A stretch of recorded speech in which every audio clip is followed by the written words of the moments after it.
Amanda O'Leary is an award-winning magician. And she got that way because she did a $12 trick.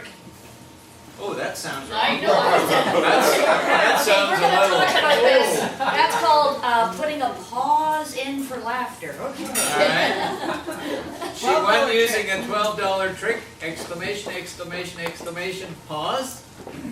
She is a high energy and she's an international presenter, keynote speaker, and performer who uses her humor and humanity to teach people to get out of their own way, have more fun, think outside the box, and she loves long, long sentences. Pause. Laughter. Pause, laughter, exclamation, exclamation. Amanda has taught many people of all ages, from helicopter pilot trainers, professional speakers, to performers of all levels and skill sets. Holy smokes! During her 13 years as a magic store owner, how to make a magic trick and present it so it has a storyline, creates connection, increases. This is really one big long sentence. I'm one big long sentence. Ladies and gentlemen, Vancouver Business Network's most welcome guests, I invite you to put your hands together and let's go.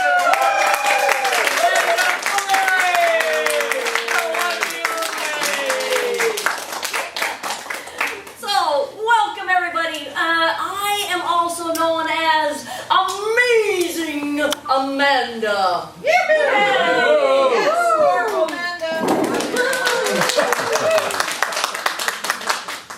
Thank you for taking the bait. Now, my question is, what did I just tell you about myself? You're amazing. You're amazing. You're amazing. I love this audience. You're not shy. I'm not shy. Do you think this presentation is going to look a lot like the other presentations you've seen? No. What else did I do? Activated. Oh, thank you. I activated you. How? Energy. With my own energy. Yes. Right? And this is a hard group because it's 8 o'clock at night. You guys have all worked. I also told you something about what was going to happen, about how my presentations are going to be different. I didn't say, I'm amazing, Amanda. I said, I am amazing, Amanda. See? All I have to do is say it and the men come in the door. I am amazing. That was a magnetic Maggie. That's magnetic. Oh yeah, magnetic Maggie's taking all the credit for that. The other thing I did was I made a huge action. Okay? I went up like this, and did I say, I am amazing, Amanda? No. No. Did I say, That's dull. that's dull? What I did was I came out, I took a part, I stabilized myself, I belted myself to the ground, I threw one hand up in the air as if I don't care, I don't even look at you, and I have the nerve to say my name. That tells you I'm going to be using my body in a very different way. Thank you, Roger, for not commenting back on that. He's like... Now, what I just did with that is actually called recall, right? So he said, we set up something. He set up something with the $12 trick. And if he hadn't paused at that point, we would have all been fine. We would have all continued on being mature. But no, he led us down the garden path. So we have 5 things we're going to talk about tonight. Okay, we only have 55 minutes. So we're looking at about 10 minutes of Trick. I think that's a business model we should look into myself. But anyway, we have about 10 minutes per session. So we have humor and how to put it in your presentations. Who likes that idea? Yes. Me. Okay. The second thing we talked about was engaging with your audience. Who wants to learn more about that? Okay. The third thing is your unique message. Huh? Okay, not quite as popular as the other one.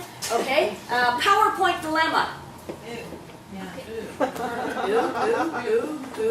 No, we want to learn David about in the it. background is ooh.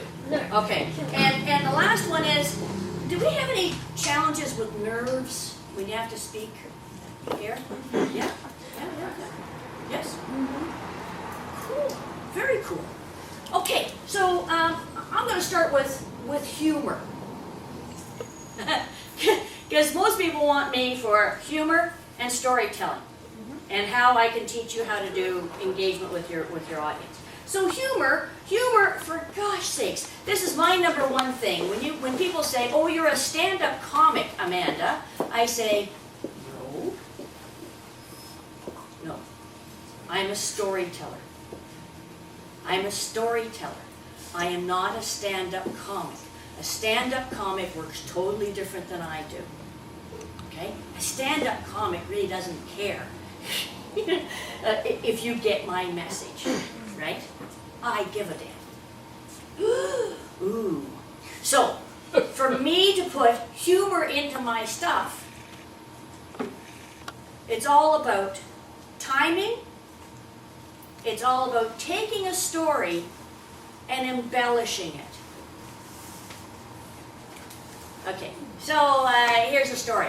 Man drives through Tim Hortons drive-through and orders a coffee. You guys are all on the edge of your seats. Did you see that? That was a story I just told you. Did you see how that just absolutely glued you to who I am? Oh, yeah. Huh? Janine, you can hardly sit still. Honest to Pete. What was wrong with that? Boring. Boring. Monotone. Well, you don't have to tell me all the stuff. Okay, you can, a little padding here would be nice. Boring, monotone. You could have said Starbucks. I could have tried for a different sponsor. So what's the point? What's the point? I told you a Why are story, you but telling who me that? cares? Yeah. Who cares? Okay? This is most likely one of my favorite stories in the whole wide world.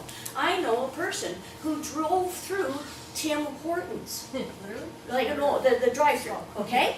And this person went to this drive-through religiously. They would see his car and they would know what he would want, okay? They are driving down the highway. So it's himself, his wife, okay, he can usually figure out that order, and then he has a daughter in the back seat. So they're driving through, he knows he wants a double-double, he knows his wife takes a double milk, and both mediums, and the questionable thing in the background is, I have no idea, right? But as he's driving closer and closer, all of a sudden you hear, "Oh, I'll have a coffee." "Well, do you want a coffee?" "No, I'm going to have a cappuccino, actually." "No, I don't want a cappuccino. I want a such and such." The ideas and the whole what he is now ordering becomes big and complicated. It's just not, "I want a double-double" anymore. So as he's approaching, and you know this feeling, as he's approaching that little speaker, right? He's still getting a different order every time he says, "What am I ordering?" "Oh," because then his wife is saying, "Oh, that actually sounds good. Maybe I'll have that instead of whatever." Okay, so what is happening to this poor man's stomach as he's getting closer and closer to this place that he knows? It's only a drive-through. It's only a drive-through window. He can't do anything. So as he gets there closer and closer, he all of a sudden, right? So it's like, "Could I take your order?" "Yes, I'll have a medium double-double. I'll have a cappuccino. I'll have a cappuccino ice with double milk but half calf and right? And then he hears, "I want 2 Timbits." He says, "I'll have a couple Tiddly Bits." "No, I don't want 2 Tiddly Bits, Dad. I want Timbits." "Okay, I'll have a thingamajiggers. I'll have 2 thingamajiggers."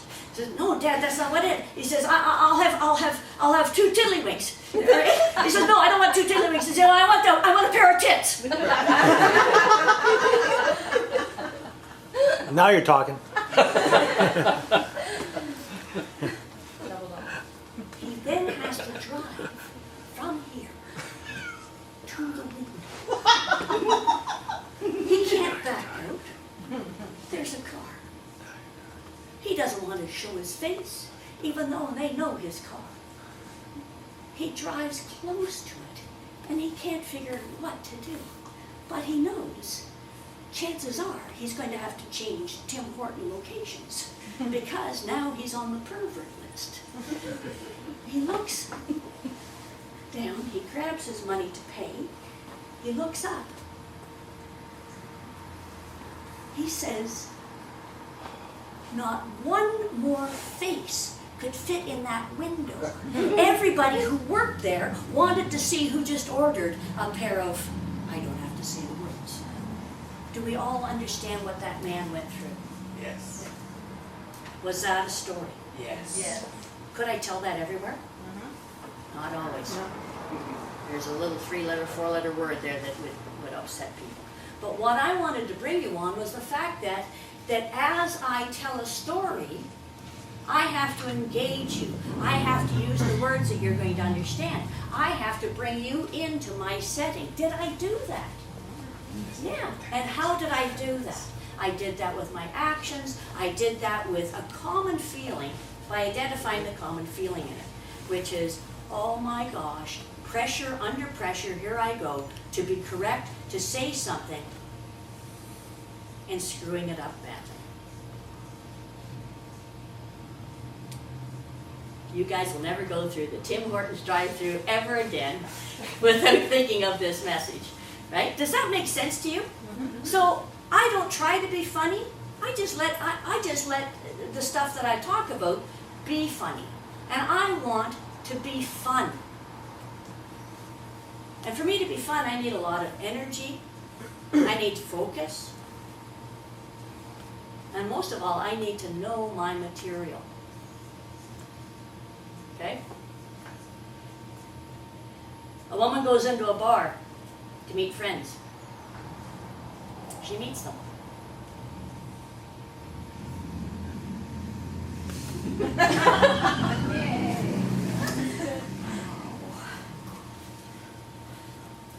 How do I make that better? I tell you where it is. I tell you what's happening.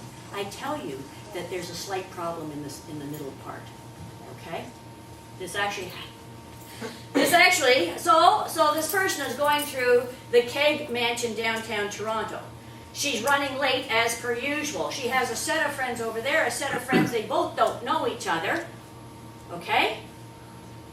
And she is running late. It's Friday afternoon at 5 o'clock in downtown Toronto, which means there are a lot of people there having drinks. So she goes flying through room number 1, and it really is a mansion. So no, she's scanning the faces. No, they're not there. Goes over here, scanning the faces. No, she's getting more and more panicked because, again, these two groups do not know each other, so they can't even sit together. They can't even, and this was well before the days of cell phones. Believe it or not, that was a time in our lives. So what happens? She runs through these doors, she runs through these windows, she checks, right? She is barreling through with lightning speed through a bar where everyone is having martinis, and it's sort of smoky, and there's the lighting is very, very low, and she is trying to get from point A to point B, and she is hoofing it, right? Because people are depending on her. As she looks up, she goes, wow, that's really odd. That person has the same coat as poof. She plants herself on the mirrored wall.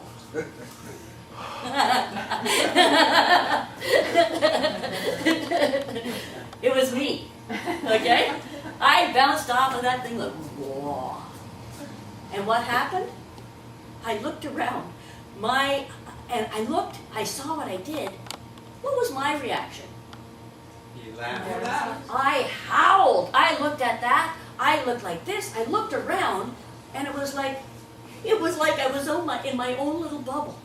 Nobody paid any attention to the fact that I had just reverberated off of this mirrored surface.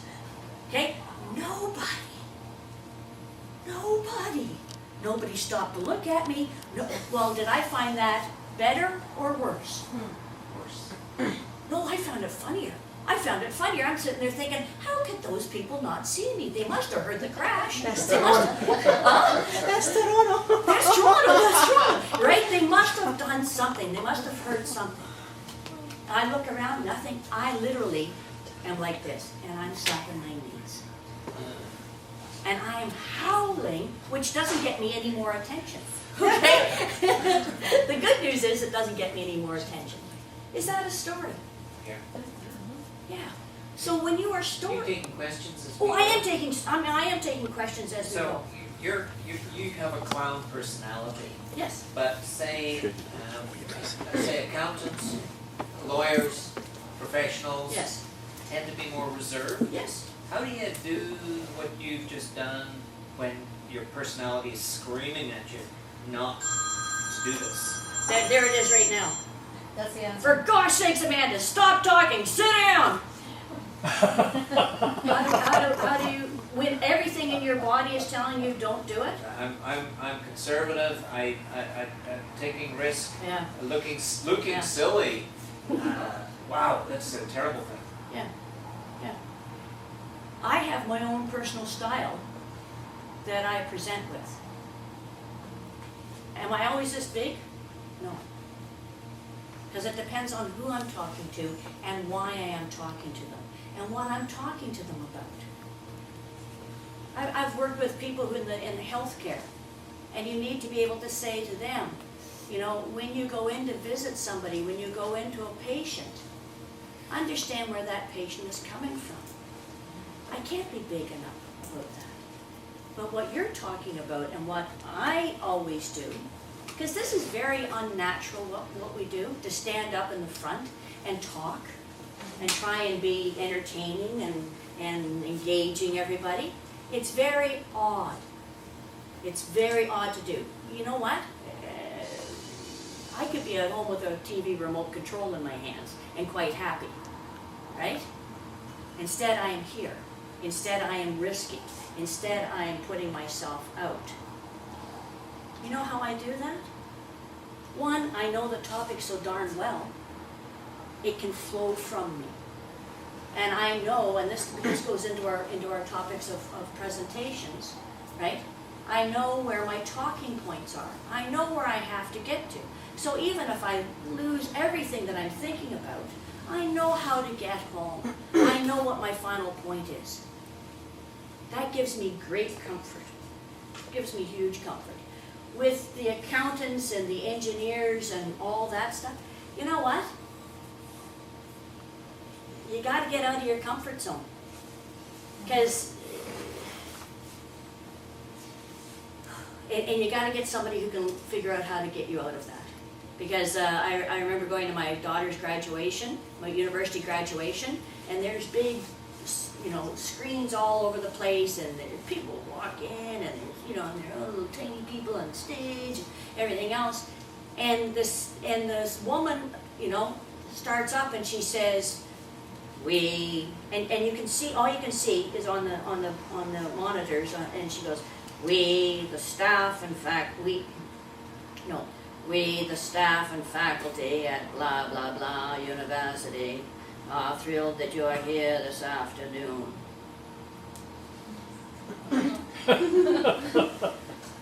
I wept.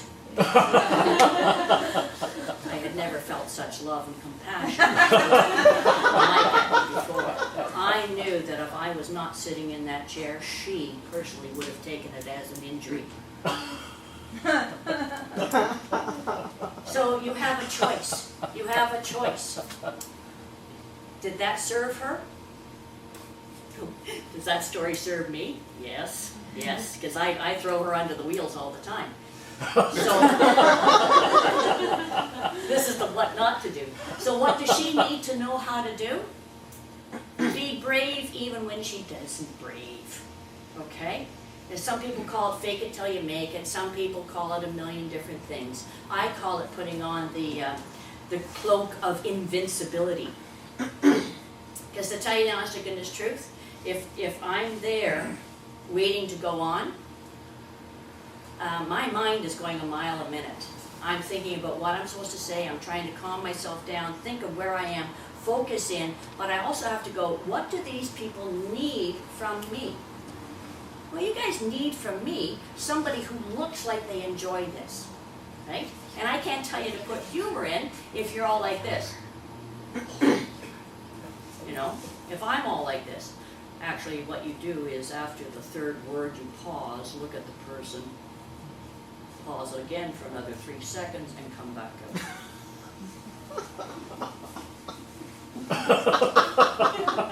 Pause again. Wow, Judy, stop rolling in the aisles there. Wow. But that's, but sometimes technically when you're doing humor, that's what it is. I have the pause, that power of that pause is amazing. Just like Roger brilliantly shows you that. The way he paused, he then caught himself and said, that sounds like something totally different than what she meant. So if I'm talking and I say, and I want to tell you a story, and I say, you know when I was 27, which was about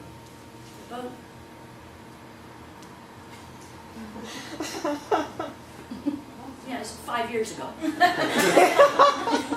Okay? With that pause, you know what I allow you to do?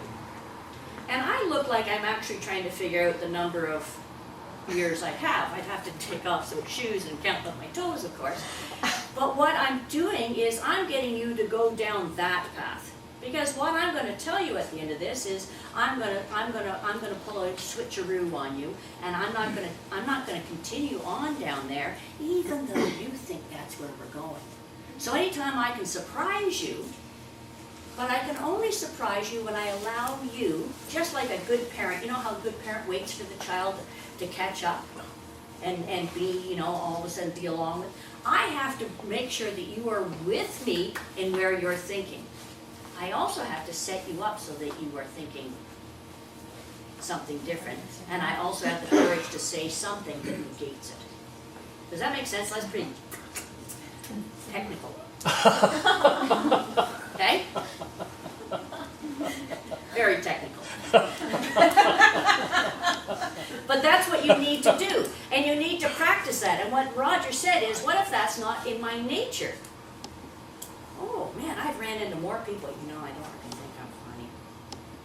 I just never been funny in my life. No, so what do you watch on TV? Oh, Housewives of Orange County.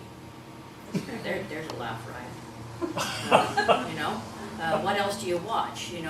What do you read? Whatever. This is a learned talent. Okay? There is not a baby born that comes out, goes, so, a priest, a rabbi, and a minister walk out of a bar. Ba-dum-bum-bum. Shh. Right?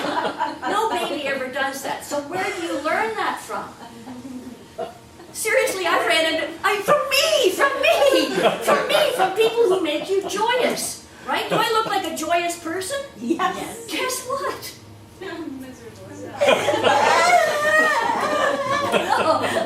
I am joyous because that is one of my great gifts.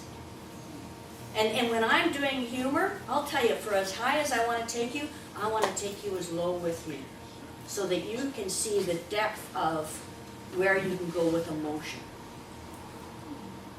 All right? Did I answer your question, Roger? You really have to let yourself do it. And you need somebody who can guide you through it. And somebody who can help you with your work. And somebody who says, it's okay to pull your head up. It's okay. Courage and mentorship. Courage, mentorship, yes. Yes? Oh, yeah. Could I sit down for a bit? So does that answer questions? Because I think I'm way over on this. There were like 15 minutes on that. So the next thing was, how do you engage your audience? Be here. Be here. Be here. Don't be somewhere else. Don't be thinking about anything you've got to do. Don't think about the fact that there might be news when you get home that's not good. Don't think of anything other than what you have to deliver here. Because what I do is actually a great honor and a privilege.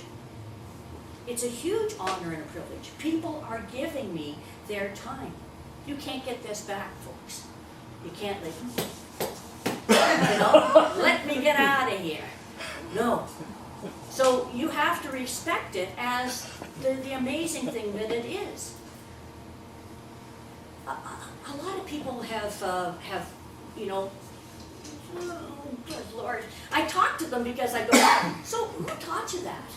And I remember seeing this one guy, and he was talking, and it wasn't a very big crowd, although he would let you think it was, because where he was looking. Does anybody have any idea where I'm looking? 16th Avenue. 16th Avenue. I am way back there. Okay? You know why he did that? I said, well, it is nerves. It is nerves. It's based in nerves. It was also, I said, where did you so, wow, that's an interesting technique. Where did you get that from? He said, my grade 11 theater arts teacher told me to do that. All right.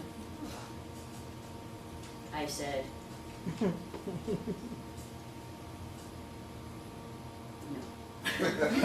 don't ever do that again, right? And there are people who, there's a point where you're supposed to, you know, talk to people, right? And they sort of do this, and they point and they point and they point, or they tend to do this, right? And they do sweeping things.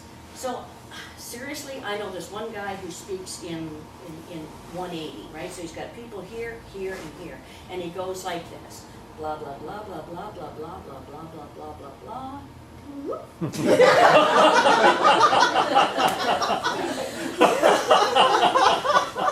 Okay? That technique.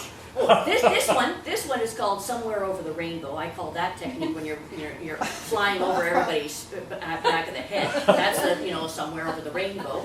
This one is the water sprinkler, right?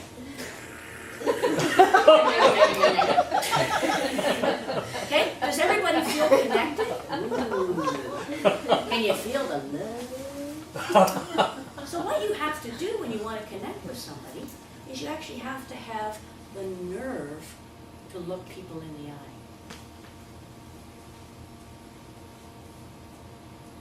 And you have to have the nerve to smile and see what they're thinking.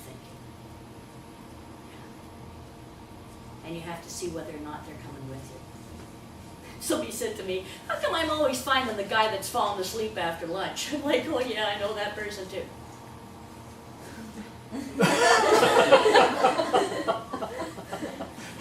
Not good for your ego on anyway.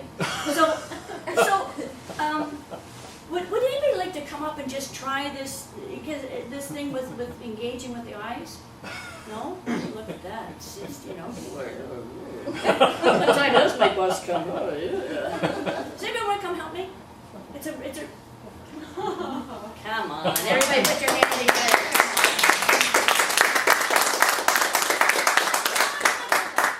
There we go. Oh my gosh, you got nicer shoes than I do. Sit down.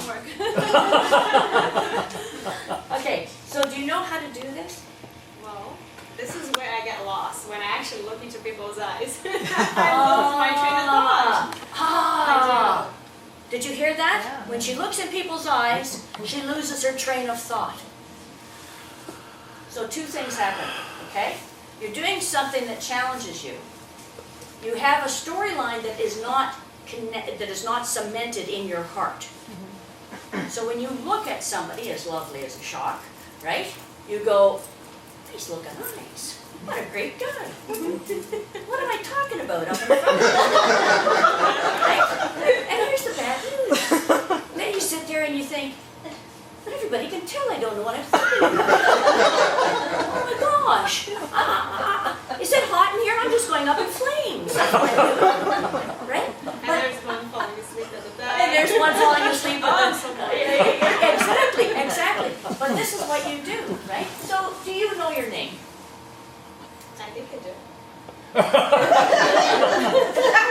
Okay, that was a yes or no answer. Okay, let's try this one more time. Do you want me to answer my name? Do you want me to answer my name?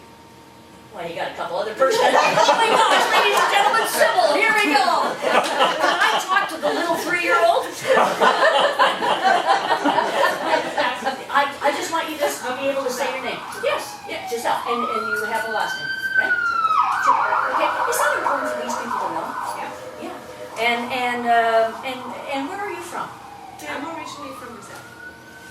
Is that interesting? Yeah. Okay. That's how I actually start my presentations. to engage them and letting them know. Yeah, go ahead, Giselle. You know, That thunder was supposed to be for me, but okay. in the World Cup, I had to make fun of myself because we lost by, you know, a zillion goals against Germany. So I had to make fun of myself. So when you lost by a zillion goals, did they actually have to make a whole bunch of more goals? Okay, but for right now, I just want you to take 20 seconds, okay? Take the time to say, my name is. My name is Giselle Tibble. And I am from. Oh, okay. And I'm from Canada Guarantee. No, I don't. Really, I'd like to see your Canadian mortgage guarantee birth certificate and passport, because I don't remember that being a country. Okay? Yeah. This is not about business. This is about getting comfortable in front of people. Okay? So, My name is Giselle Tibble. I'm originally from Brazil. I've been in Canada for the past 10 years, and in the industry where I'm at. no. What's the best thing? What did you do anything interesting on the weekend? Apparently not. Actually, yes. Okay. I'm just thinking. Okay, yeah. Being as fun. I know. I just, I like walking at Branderson Garden, Okay. and enjoying my kid and with my husband, so that's what we did. Okay. Enjoying the sun and a nice coffee. Okay, so narrow that down, okay? I just want you to stand up, but I really want you to tell people that your name is, because I still don't get it, and I'm standing this far away from you, and I'm Giselle, right? Like Giselle, but I don't hear the last name. So just take your, and all I want to hear is that you're from Brazil. Is there something you miss about Brazil? Yes. So my name is Giselle Tibble. No, take your time and sell it. No, okay? I am originally from Brazil, and so I speak Portuguese, so hence my accent. You can find, sometimes it's funny, and people feel a lot more comfortable when they start, making fun of me. And I know that they are comfortable with me when they start making fun of me. Tell Mark about it. Okay. Tell Mark about it. Right, Okay, tell Mark. Pick Judy and pick Pam. family. Okay? Go ahead. Okay. So my name is Giselle Tibble. I am originally from Brazil, and I've been in Canada for the past 10 years. And so.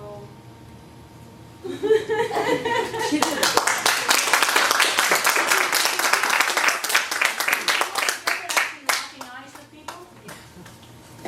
Yes. It felt different to me to observe you, because before you were just going from All one over the point to place. another, and now you were way more steady. I Yes. trusted you more. Yes. Did you hear that? Yeah. Because she decided to just connect with you. And it's not about getting up here and filling every single second with something. Because you guys can't stand that. You guys can't take in that much information. But for you to be able to say, this is who I am, is very grounding and powerful. And to be able to say, this is what I do. And this is what I miss about my home. Do you know what I miss about Ontario? It's not the cold, it's not the weather, it's not the mosquitoes. I miss my friends. More importantly, I miss my family. I have an incredible family back there. Do you see how that gives me confidence? Because it's not about, and I don't give a damn where you work. Because if I'm interested in you, and you give me a boost in my life, I'll find you. I'll want to know who you are and what you do and how can I help you. Yep. Give her a round.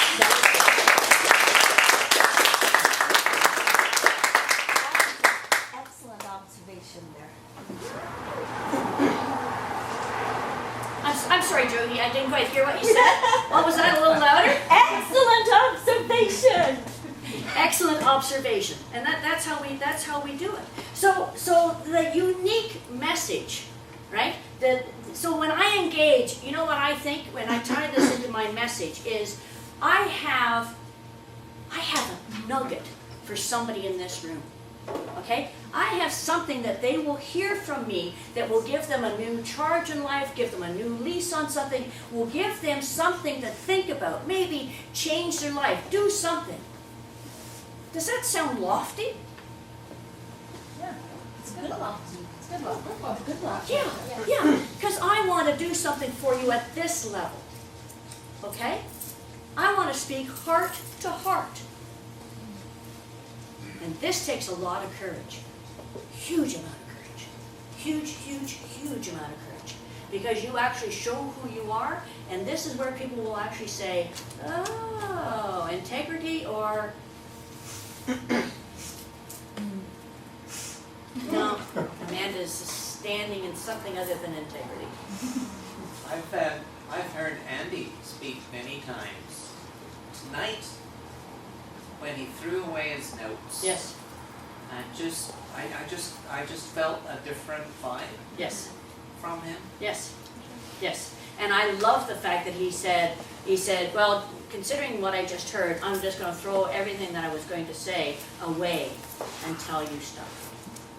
Have you ever seen anybody, and I'm going to sort of cross-pollinate here, but have you ever seen anybody either with the PowerPoint go down, or somebody ask them a question where they just burrow down? You can just see the depth of their knowledge, and that they truly are the expert. They just go deep, deep, deep, and their voice drops. Their sense of confidence comes up. They have great eye contact. They don't they don't ah, they don't do any of that stuff. They can speak eloquently because they were asked a question where they know without a doubt they are the expert. Do I look like an expert? Yeah, yeah. I'm a friggin' expert on this stuff. Trust me, trust me. I was working with somebody in Winnipeg, and all day long she's like this. It's just force field. And so anyways, I asked her to come up to do something with me. You know, it's like, I had to almost put on oven mitt. She was that cold, right? It was like, oh, frostbite. And in Winnipeg, that's, you know, it's easy to do. Anyway, so I said, you know what? Could you just try that line? But I really need you frustrated. She goes,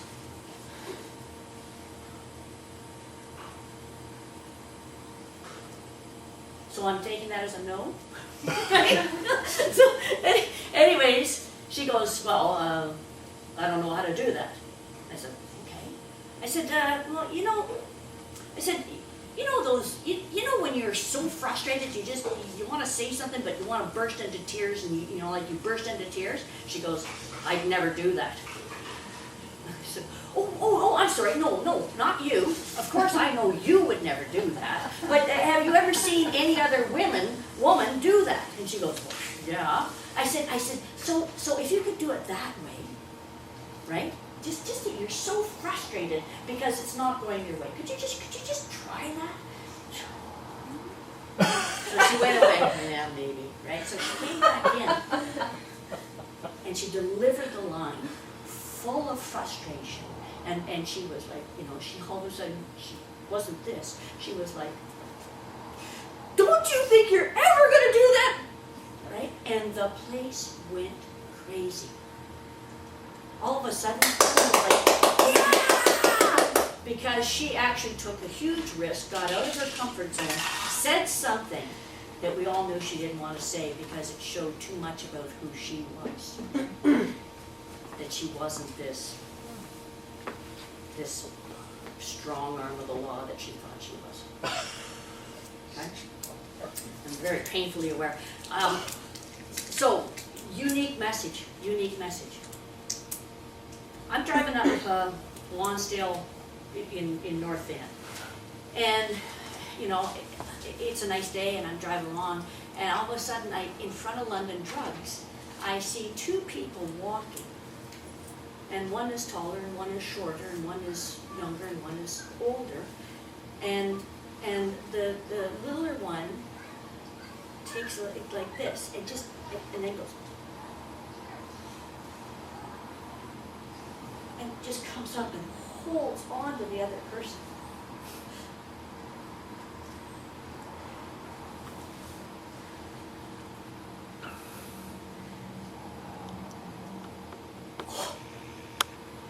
can just see 4 inches, every 4 inches, and this woman is turning and writhing, absolutely writhing in pain. So me, being me, I pulled up beside her. I parked my car. I got out. I used my smile. I said, hi. I just wondered, it looks like you guys are, it looks like you're in pain. And I talked to the little one, who turned out to be like a mother. And I said, if there was anything I could do, I don't know how far you're walking, I don't know where you're going, but I have a car right here, and I could drive you, because it looks like, you're in pain. Could I do that for you? And the older one said, no, we're fine. And the mom goes, right? Who do I have to talk to at this point? No, the mom is on my side. Bigger one. Bigger one, right? So it actually turns out to be a mother and a daughter.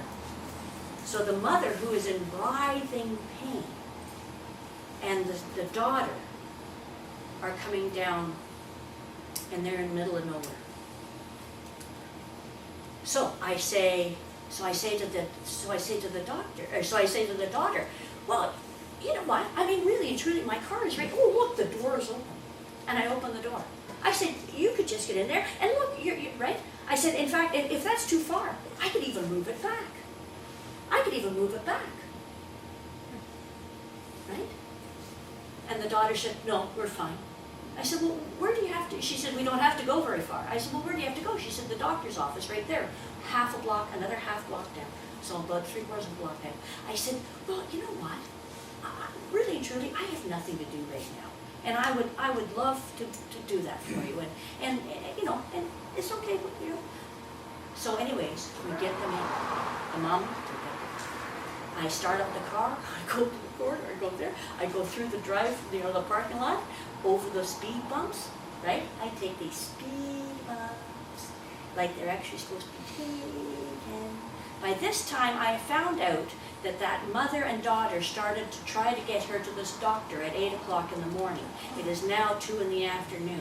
It took them 4 hours to get her down the stairs. I go over and I say, well, why didn't you park in front of the doctor's office? She says, I don't have a handicap. The only place was a handicap. I said, next time, park in the handicap. Really and truly, this is an emergency. So anyways, I open up the door for the mother. The mother's a sweet little person. The daughter's behind, right? And the daughter gets out, and she's back to business. She's back to business. She's taking care of her mother. That's it. Don't worry about it. So I say to the mother, well, wouldn't you like it if, I think a queen like you deserves a princess on either side. And look, your daughter's there, and I could be the other one, right? And we move inside, because I know that they can't get through the door. It's not an automatic door. So if there's only 2 of them, one of them, especially the one with this bad back, is going to get knocked. Okay? So we go in, we open the thing. She says, I'll stop and talk to the receptionist. I said, let's get your mom sitting down. Let's do that. Right? So we get the mom sitting down. The mom says, thank you so much. I say, you are so very welcome. It was so lovely to see you today. I'm so glad we met. Right? I go to turn, and the daughter goes right in my face. What do you think's going to happen? She looks at me, and she has tears in her eyes, and she says, I have never let a non-Filipino person help me ever before. And then she gave me this huge hug. What's my message in that?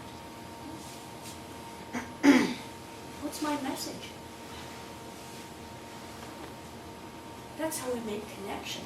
That's how easily it's done. That's how you make somebody that's passing you by on the street feel important. You catch their eyes. You do everything you do for a great presentation. And why does that matter to me? Because there's too many people who don't feel connected, who don't feel loved, who are looking within the Filipino community or the whatever nationality that they are, and they don't trust. And by me breaking that small mold, she had to look elsewhere and say, oh my gosh, maybe it's okay to accept help from others. Is that important? Because do you think she's going to take that back to the people she knows and say, oh my gosh, this crazy Irish-looking woman came and helped me and Mom, and we got there. That's my heart-based story. I don't care about anything else. I want you guys to realize that without being connected, who gives a damn? Who gives a damn? Do you feel the energy in the room? Is that the energy I started with? No. Are you guys still with me? Yep. Do you know how hot it is in this room? It's got to be 85 degrees, right? It's got to be 85 degrees. And yet somehow you guys are still with me, and I'm 45 minutes into a presentation. Do you see how with my storytelling I've taken you up, I've taken you down? Did I show you more about who I am? Do you think I stand in integrity with that? Or do you think I'm just... Oh, come on, you can answer that question. I don't spell anything, so you must be in integrity. It must be integrity. It must be integrity. So that's what your presentations need to do. You need to reach out and grab the heart of why you're doing it. So when you are doing accounting stuff, right, and everyone goes, oh my gosh, numbers, okay? There was a land deal that could have been a part of my thing. I worked out a spreadsheet, I did this, I led a presentation, I walked people through the numbers. The one guy who was not going to sell under any circumstances whatsoever, at the end of the thing, walked me home, right? And he says, you know, Amanda, he says, I now understand what you're talking about. He says, numbers don't make sense to me. I understood what you told me. So finding that nugget to make him comfortable was exactly what I needed to do. Okay? Your businesses should all be heartfelt. If you're not working with people that you really want to work with, and if you don't really give a damn whether or not they got life insurance, then why are you doing it? It then becomes money. No. It should be about, I want to make your life bigger, better, safer, more wonderful, so that you can pass stuff down to your kids. So you're not worried. When you sleep at night, you sleep well. And now if we could just turn to the reading 12:7 in the Bible, we could go on a little, and I could thump a little harder, I suppose. Okay, so PowerPoint dilemma. PowerPoint dilemma. Oh my gosh. Okay, here we go. I promised myself that I was not going to use magic, but really and truly, sometimes you have to. So, PowerPoint presentation. Usually they're about as, got about as much ups and downs as that. So and there you are, PowerPoint presentation, and you're rolling along, and guess what? Something happens. Something horrible happens, and the PowerPoint goes down.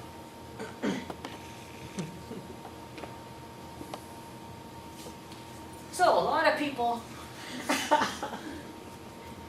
maybe try and hide the fact that something is going on, and oh look, it's fixed again.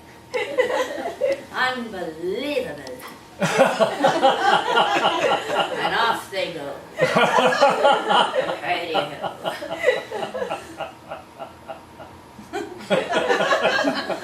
You still want to say it? Go ahead. Good morning.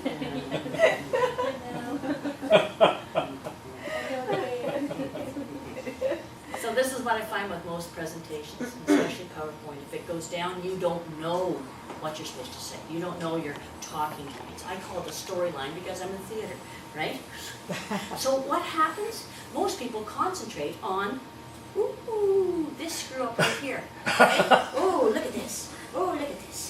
Oh, boy, what a screw up. What a screw up. Okay, your presentation is actually this long. So look at how long your screw up actually is. Okay?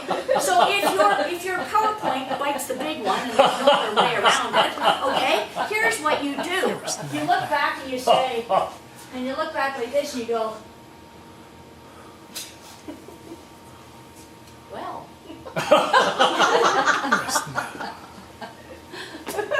Who wants to be me right now?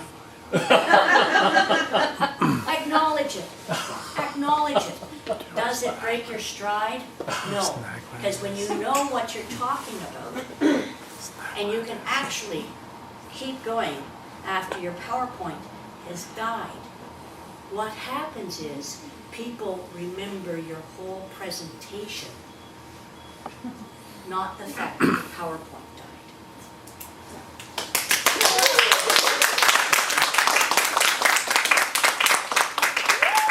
But that's called the courage to continue, the courage to finish. And a lot of people do this. Something happens and they just want to reach for the Colgate, foam up and fall down on the ground because they think they're going to die. Okay? Trust me.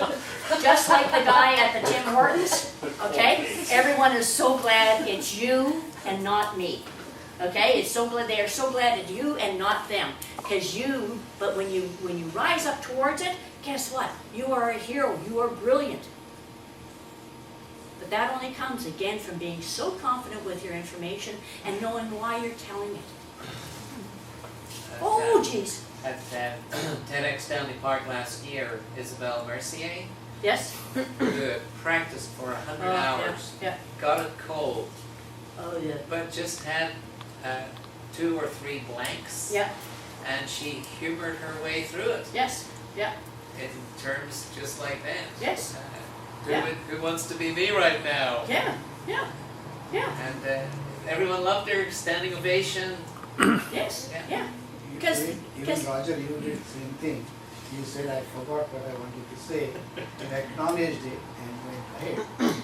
I was talking to this one guy and he said so the guys came over to him and said, it's in Ireland, and he says, so could you start the meal off with the grace? Could you start the meal off with grace? And the guy says, well, of course I would. Of course I'd be loved. In the name of the Father and the Son and the Holy Spirit. And he said that the only thing that came to his mind was, forgive me, Father, for I have sinned. Which is what you say in a confessional, right? As opposed to, bless us, O Lord, and these thy gifts, right? So anyways, he's like this, and he says he totally blanked. All he could think of was, bless me, Father, for I have sinned. So he snuggles over like this, and he says, Roger, how do you start the grace? He goes, oh, you, right? And pushes him back out, and in his mind, what has he got? Bless me, Father, for I have sinned. He can't, right? And it's a prayer that he's been saying forever. And finally he sort of went, oh, isn't it odd? For some reason I think I need to go see the priest, because the only thing I can think of right now is, bless me, Father, for I have sinned, instead of grace, which of course begins with, bless us, O Lord, and he's like, right? And he dovetailed back in. So it was a great moment of him. Oh, I love that story. I love that story. So we're now down to the last one, which is nerves. Okay. All right. Here we go. I don't know you from a home ground. Here. So if you could go bring my car around, okay? And right here, okay? And truly, I have like 7 minutes, so you need to find it and bring it back here within 7 minutes, okay? Yeah, you're not leaving. Apparently you think I'm joking about this, right? So, and it's a standard. You know how to drive standard, don't you? I don't. No, you don't. I drive automatic. Okay. And in non-power steering, Armstrong steering. What is this about? Most people get tossed the keys and said, Celeste, do us a lovely presentation, won't you? Right? And you go, did anybody teach you how to do presentations in low school, high school, anything like that? Oh, shut up. Okay, the one who's under, okay, yeah. Just a second, there's a cream puff pie over here.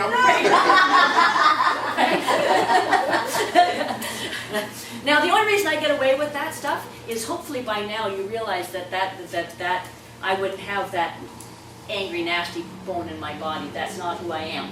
Do I have to go for that humor? Oh yeah. Why do I have to go for that humor? She's the caterer.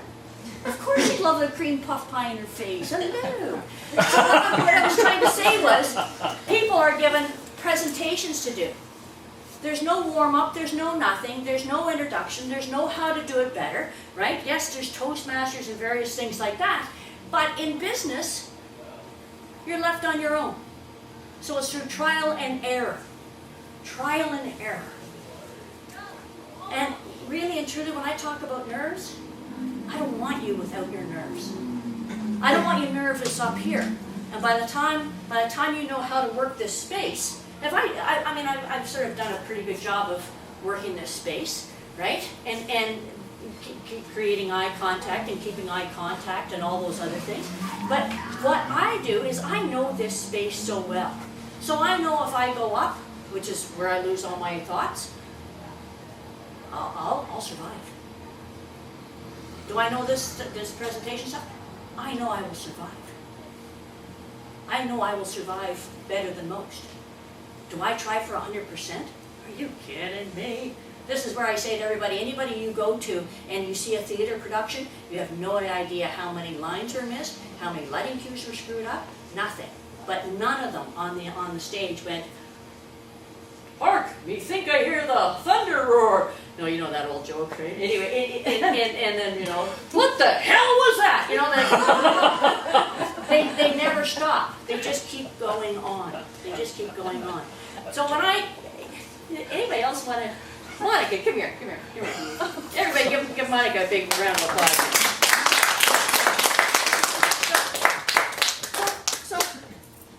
I forgot I was going to start the story. So I was working at an event, and as soon as you pull out balloons, I tell you, there's a lineup for everybody to come talk to you. So I had this one guy who was, you know, he might have been like 9, 10.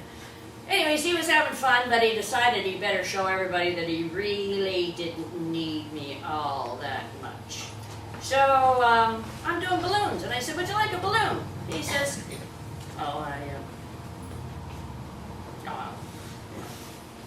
I said, "Well, what would you like?" He says, just make me anything." I said, "Okay."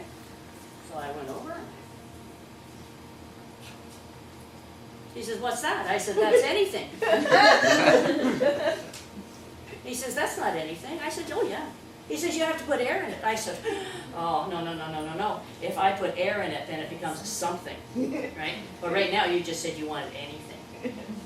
So this is what I'm talking about, is, have you ever tried to blow up one of those? No. So this is sort of like doing presentations without any help or anything. Without timing, without the practice, whatever. So there you go, okay? Back. So, the difference between what Monica is experiencing and mine is I've done it a few more times. So I really know how to do it, how to do it effectively, how to do it so that everybody can sort of follow me, and so that, so there you go, Monica, that's how you do it.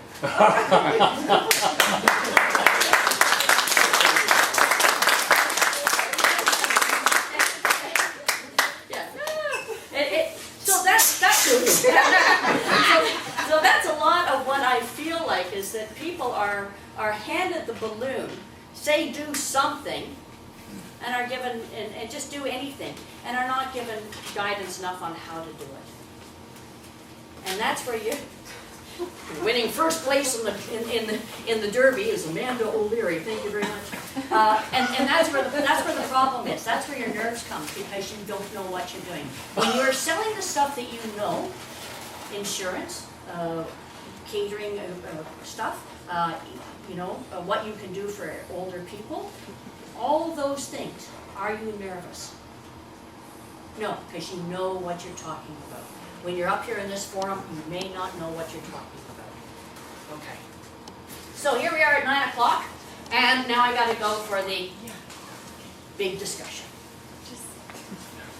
I'm going to do a weekend storytelling workshop. hopefully November 19th and 20th. Okay? In either Burnaby, I'm just trying to. Hi, Dr. Welby. Good night. Good That was night. great. Oh, thank you. Loved it. Thank you. So I'm doing a weekend workshop on how to do better presentations. 6 people only. 6 people only. Because I think my gift to the community is that I really can pull stuff out of people that they don't know it's there. And there's an ease and a poise that I love, and there's a uniqueness to each and every one of you that needs to have a voice. So here's your challenge. You can come learn, with other people, with Toastmasters. Toastmasters is phenomenal for practicing. Sometimes you don't, depending on the group, you may or may not have somebody who can give you a real good fix for what you're doing. So I'm doing a storytelling workshop.